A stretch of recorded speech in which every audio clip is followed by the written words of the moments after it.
So when I'm in Tallahassee doing nothing. Florida A&M University journalism professor Dame Deanna Zeigler witnessed the evolution of one of R&B's leading ladies, Gladys Knight, and backup singers, the Pips.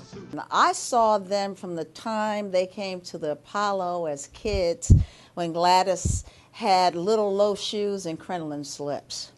Okay, so I've watched it. I've watched them grow. Zeigler's sister married William Guest, one of the Pips.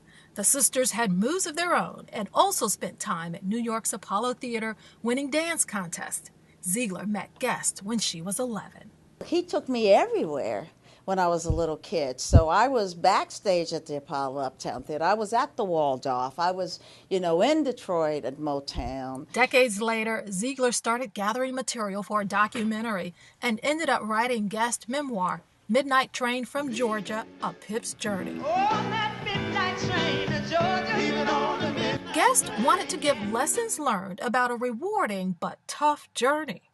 I mean, if we read people reading the book, they would discover that these artists, like the Temps and Marvelettes, etc., they were all kind of ripped off early on. Readers will also get Guest's version of the group's breakup in the 80s. Zeigler says it wasn't their first. So they'll find out about different times of breaking up. And they'll find out about the group started out as the Pips, who was my brother-in-law, his sister Eleanor, Gladys, her sister Brent, and brother Bubba. He still contends that that was the best group. The book also covers the women in Guest's life, the Pips' influence on Motown, and Guest's work in music today.